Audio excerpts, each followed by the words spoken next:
So the goal of the day is to get this patch, well, it's a pretty large patch, basically it's the entire,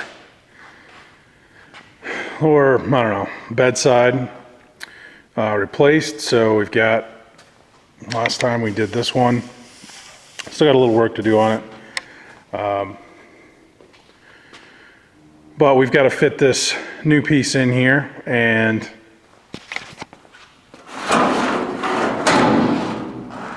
kind of see there's the hole that we got to fill. So what I'm doing first, let me set this down here. So what I'm doing first is I got a couple, what I did first is I got a couple of these tabs set in a couple of strategic places here to make sure that I can actually get the piece in there and then use the Cleco clips to keep them in place while I weld. Now, I did learn a couple things from the last two patches that I did. I wanted to start on some smaller ones, so this bigger one would go a little bit better. I really didn't want to learn the hard way too much on this bigger panel, just because it would have been more painful. Extra work, that is. So one thing that I learned is that I did have the flange tool. I do like the flange tool. I think there's a little bit of a learning curve with it. And so, you remember on this patch panel, this guy right here, I did a butt weld. So I just basically tried to, cut out the piece, put in the new one, butt weld it together, learned some things there. This one I did a flange weld and learned kind of in the corners what not to do. And you can kind of tell I had already cut this piece out, so I can't really, what I would have done had I known, applied what I screwed up last time, is I would have rounded the corners. I mean, for sure would have rounded the corners, so that's a little bit easier if you're doing the flange, using the flange tool. So this time I'm going to try a third type of approach. This one I just saw on TV on one of the car shows. They were using, I think it was off Overhauling maybe, and they were basically, the guy who was doing, I think he was doing a rear fender on I think it was a Mach 1 Mustang. So what he was doing is he was using these little, I don't know, what do you call them? Little bridges, I guess. And so I'm putting these in places, and the hope here is to butt weld it, because when you butt weld, they got to be super close. Like if the metal isn't just really exacting right up against it, it's really tough, at least with a MIG welder, to fill it. Now if you had a TIG welder, it would be easier for sure. You can just, you can dial those things down, you can keep the heat out of it better, and your filler rod and in the puddle, you can just, I don't know, to me it would be a little more friendly when you've got maybe a gap or something you need to fill in. So I'm going to take kind of what I learned on patch 1, patch 2, and apply it to patch 3, and we're going to use these guys, and then we're going to put these little bridges here, and we'll go ahead and try to butt weld them so that the metal truly, like, you can just lay almost like a razor blade across the joint, and the two are going to be right on plane with each other. This guy, it worked out pretty well, but you can kind of tell right near the flange where the flange went in. It's probably not as good as I wanted, but nothing's perfect, right? So I need to put a few more of these bridge pieces in, and kind of around, especially on the top as well. And when we get that done, we will probably move on to cutting that piece out and start fitting it in. And then eventually we'll weld it in there, I guess. So recently I purchased this Milwaukee metal shears, and I think it's good to like maybe 16 gauge, 18 or 16, I can't remember. But anyway, we're using 18 gauge here on this particular project. So what I've done to kind of make these bridges that I was talking about, as I've gone ahead and kind of, marked here on the sheet metal where we're going to be cutting out. Now, why I went ahead and purchased this is because it's, yes, it does exclusively cut, metal sheet. But when I was using, like the cutoff wheel, what I found is that it wasn't very straight. It definitely would sometimes tend to warp it a little bit. And this guy just tends to cut really nice and clean. It leaves a nice clean finish. It's straight. It doesn't bend it in any weird way. And when you draw a line, it's, much easier to follow a line than it is with this guy. So anyway, gone ahead and purchased this, and now we'll cut this off and cut a few pieces of these off, and then we'll take a look at it.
Okay, so you can tell we've got a couple different sizes here that I've cut out, but we'll just take a look at, if you take a look at that edge,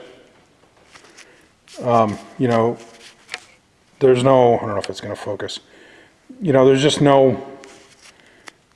literally no burr on it almost. It's very clean, very nice, and straight. So when I was using the cutoff wheel, I was having to use this body hammer to kind of, flatten them out, because there was, I need it flat in order to get two pieces of flat metal to lay on top of them. So I was having to use this body hammer in order to flatten them back out, and I don't have to do that now. And if you notice, just look how fast it is, right? I mean, you can imagine having to use a cutoff wheel to do all that versus using that Milwaukee shears.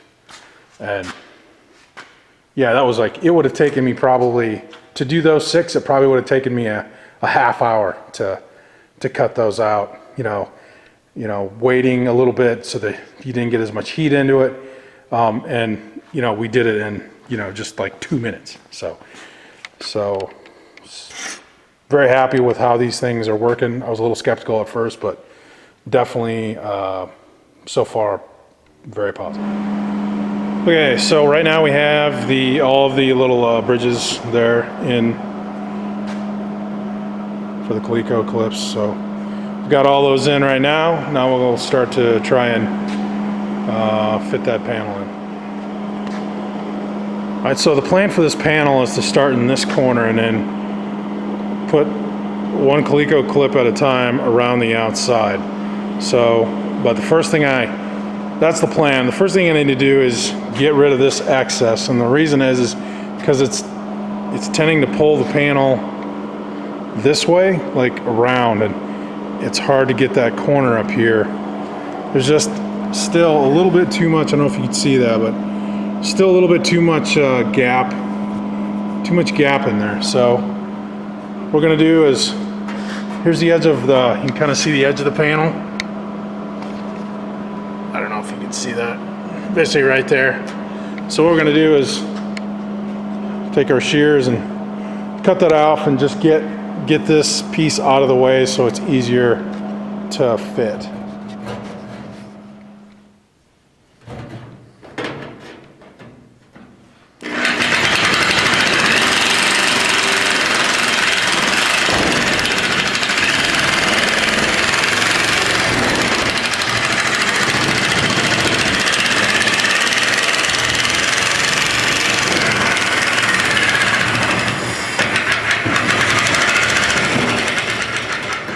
Okay, so you can see right here how much we cut off, and you can see that fits the panel much better than it did before. We'll still have some more to trim on this side, but at least it'll allow us to work on this this side here and start fitting that up. All right, so what I did was I fitted it back up there and then kind of drew this line out here. So I scored it on the back side of where the where the old panel meets the new panel, so I know how much more to cut off. And I took this thing and I kind of went the entire length of the panel and scored the rest of it. So we're going to go ahead and cut that additional piece off and go from there. Okay, so after about 3.5 hours, finally got fitted up kind of the way I wanted. So tell the gap here's pretty good. Got our Coleco clips in place. Got this side trimmed down. You can tell that you can even tell I gotta take the clamp off here, but let's see if I can do that. I mean, you can just tell that it just lines up really well, so I was pretty pumped about that. I did screw up one place. I cut too much out of here, so I'm gonna have to fix that. That's too wide of a gap to weld, so I'm gonna have to put a patch in there, unfortunately. However, it's not too bad because as you can see, there's more holes here, so I gotta take out this hole. I gotta put another patch in here. So you might be wondering why I didn't do it with this one. Well, because the patch panel they make is only as wide as you see it. That's the whole thing. Okay, you can't get it any wider without buying the entire bed. So bedside. All right, so there's the end product. Overall, I'm pretty pleased. I like where it's at. Hopefully it welds up well. This even seemed to work out a lot better in the end than I thought it was going to. It actually isn't. I think it's going to work. It's not too far off. I'll use some of these welding magnets to kind of get it nice and even here when I tack it, and should work out pretty well. So next step is to get it welded in place, and then we'll move on to what I think is the last patch in this bedside, which is right here. So, all right, that's it.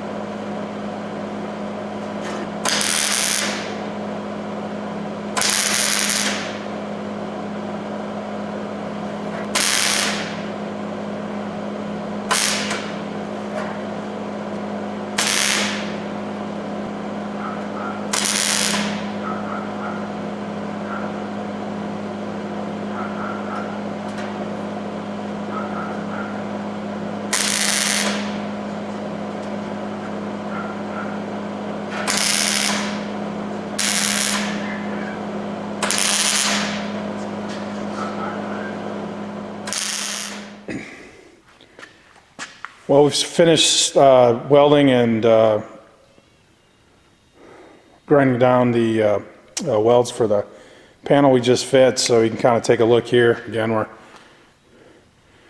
to start maybe over here. You can kind of tell here's the seam right here. I don't know how well this is going to show up. So there's the seam right there. But oops, sorry. Is it perfect? No, it's not perfect. I've got spots that I think I really like, and then there's other spots that you know, I wish would have turned out better. But again, this is just me learning. So this is how it blended in to the existing patch that we had over here. You can kind of tell. I don't know if you can catch that or not, but it comes down to the edge here. So, all right, then we're moving on to this. This is the last piece. See, we got these holes here that they're worn out. That piece has got to be redone. I did not weld this side of it, obviously, because I need to put another patch.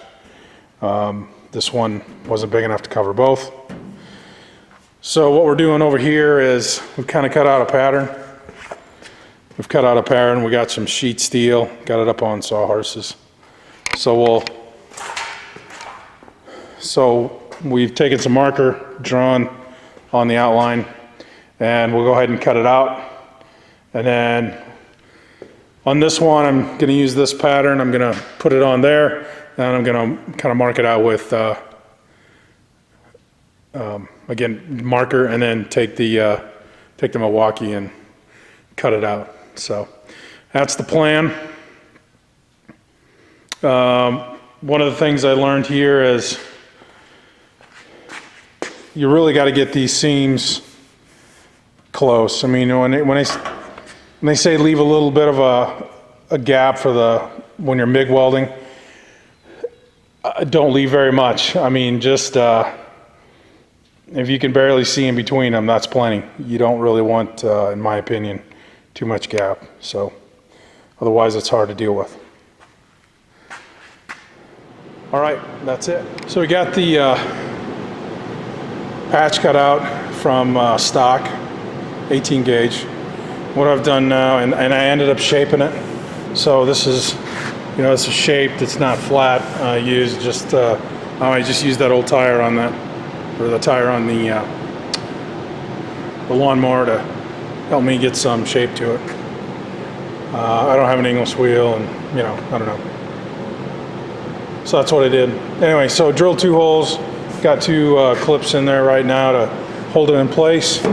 So we'll go and outline it, and then cut the crud out, and go from there.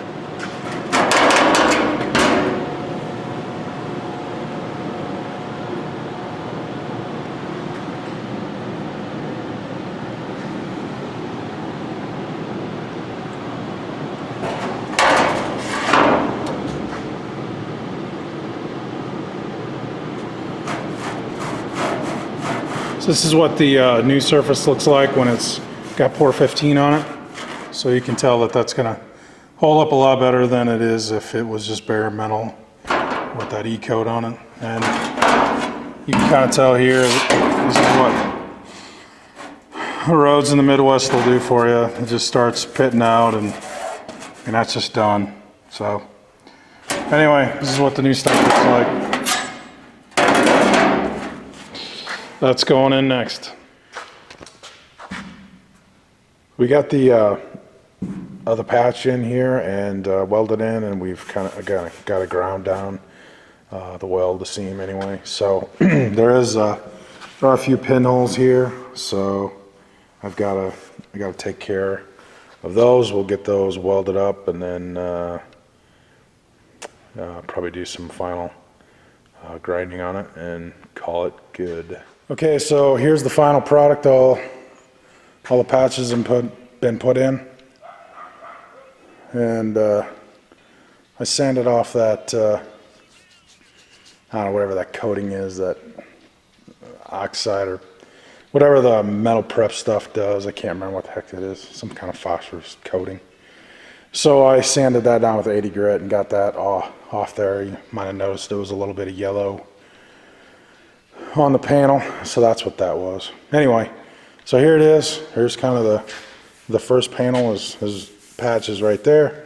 And of course you got the E-coating here on the one that came from the replacement company. Okay, so it's kind of right there. All right, and then it comes down to here to this edge. So yeah, and then you've got the third and final patch that makes that up. So yep, and then there was nothing I replaced on this side. This metal was all good yet here on top. So, but anyway, I wiped it down with alcohol, isopropyl alcohol, to clean it off. So anyway, I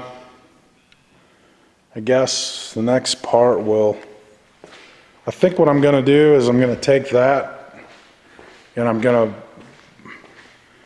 think I'm going to put it back together.